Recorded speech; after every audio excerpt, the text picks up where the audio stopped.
Hey there, pirates! Welcome aboard the Anime No Mi channel. Usopp is finally on the island of Elbaf, a place that represents his greatest power-up, just as Whole Cake represented Sanji's arc and Wano represented Zoro's arc, where these were their destined islands. We've all known since before the time skip that Elbaf would hold great importance for Usopp. And now, let's talk about how Usopp might represent the god Loki in Elbaf, something that has been hidden in the manga all along. Leave a like and subscribe to the channel if you're new here, share it with your friends, and finally, comment on which devil fruit that doesn't exist yet you'd like to have. Let's get into the video. Guys, Usopp is known as the sniper of the Straw Hat Pirates, but before that, he was already very famous. Since the beginning of the story, Usopp was famous as a liar and storyteller of exaggerated tales. As a child, he was always making things up to impress people or get out of difficult situations. He has a great imagination and often uses lies to deceive or scare his enemies. However, over time, he began to use his lies as a clever battle tactic. He lied to return to the Straw Hats because, yes, I recently discovered that Sogeking was Usopp, and he has lied other times to get what he wanted, such as when he lied to the Tontatas to save Robin and himself, when he became God Usopp, and in many other moments. This strategy is a good example of how Usopp used his cunning and lying skills to turn the tide in his favor, even though he is physically weaker than many of his enemies. His lies and tricks work because he knows how to exploit his opponent's mental and emotional weaknesses, although this doesn't always work. Although he started as a character who lied out of fear, Usopp evolved throughout the series,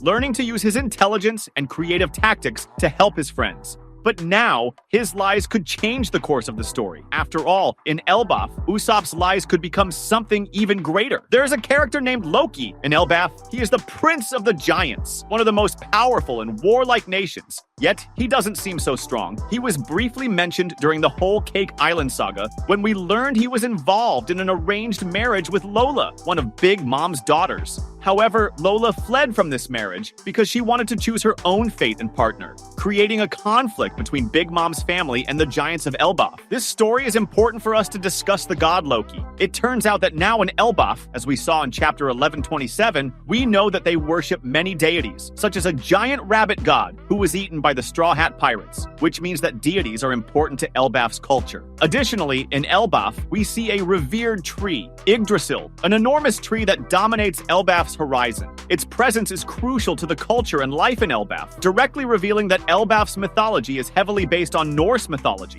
where Yggdrasil is the world tree, connecting different realms and upholding the cosmos's order. In Elbaf, the tree seems to play a vital role, and its destruction could mean the collapse of the island and its people, highlighting its spiritual and cultural significance.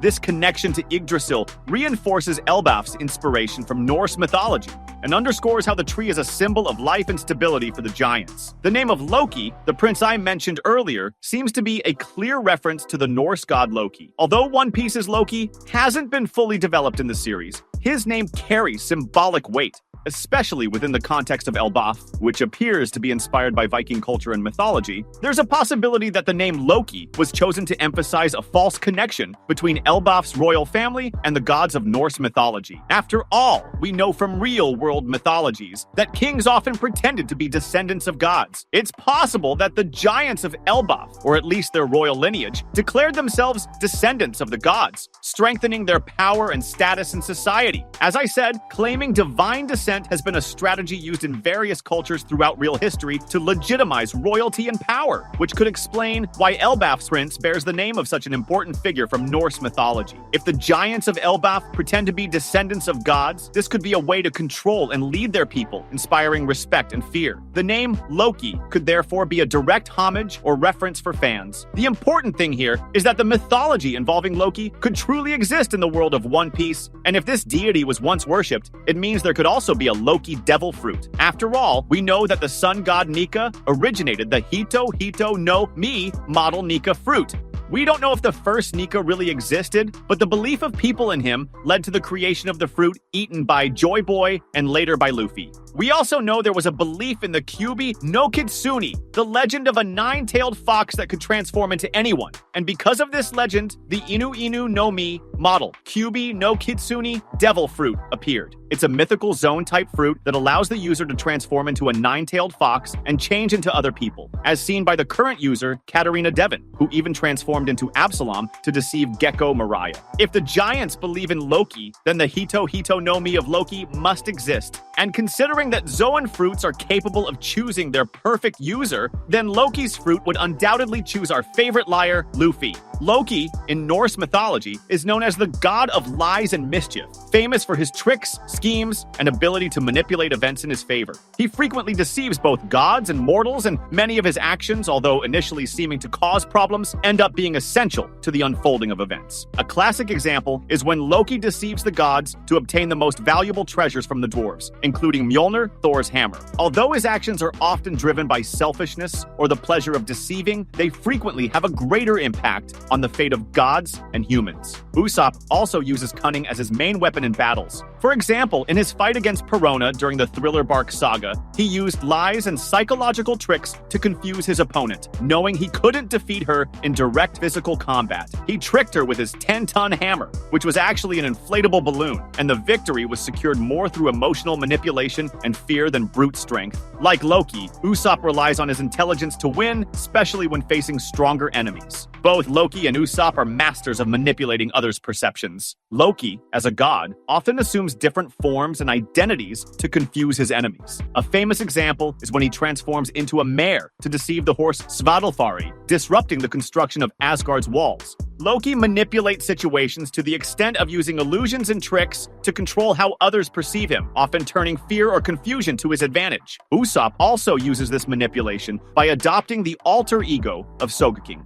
During the Enies Lobby saga, he disguises himself as Sogeking, a masked hero he invented, and uses this character to gain confidence in moments of crisis. He creates a strong and confident identity, hiding his insecurities and fears. Usopp, like Loki, uses identity change as a way to manipulate the expectations and behavior of his allies and enemies. This is also seen in Usopp's battle against Sugar in Dressrosa, where he exploits fear and surprise to defeat a powerful enemy, even when everyone believed he had no chance. We have already seen in One Piece that Usopp's lies often seem small or insignificant, but many of them have a greater impact on the story. At the start of the series, Usopp constantly lied to his friend Kaya about his adventures and heroism. And although these stories were made up, they helped shape his courage and fighting spirit in the future. In the Alabasta arc, for instance, Usopp makes up a story about Luffy being able to defeat Crocodile, encouraging Vivi and her allies to believe in his strength, even in a desperate situation. These lies help build the group's morale and unity, turning the impossible into reality. If Usopp were to eat a devil fruit inspired by the god of lies, the Loki devil fruit, he would gain powers that perfectly match his personality as a storyteller and liar, making it ideal for his power-up now in Elbaf. These powers could allow him to manifest his lies as real illusions, making everything he invents take physical or psychological form, completely deceiving his opponents and changing the course of battles. Usopp could manifest objects, creatures, or entire scenarios from his lies.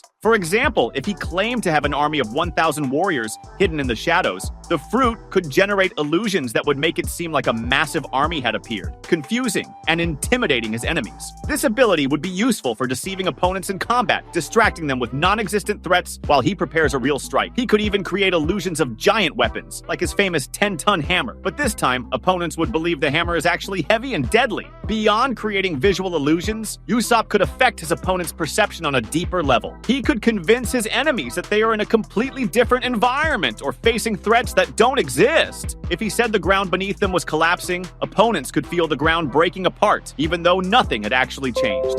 This would make Usopp an incredibly unpredictable fighter, as he could destabilize his opponents' minds, rendering them unable to distinguish between reality and illusion. Thus, his opponents would always be fighting against illusions, while Usopp moves safely on the battlefield. The powers of the Loki fruit would combine well with Usopp's skills as a sniper. He could create illusions that confuse the trajectory of his projectiles, making opponents never know where the real attack is coming from. For example, he could shoot a stone with his slingshot, but create the illusion of dozens of projectiles at once, making it difficult for the opponent to defend. Usopp could also make his attacks seem more devastating than they really are, creating illusions of gigantic explosions or devastating strikes that would force his enemies to flee or lower their guard. And to prevent him from being invincible, just like other devil fruits, the powers of the Loki fruit could have limitations. Usopp would need to convince his opponents that his lies are true for the illusions to work. If someone knew they were being deceived, it might be harder for him to manipulate them. Additionally, like all devil fruits, he would still still be vulnerable to seawater and kairoseki, which would nullify his powers. This would be truly amazing for the One Piece story,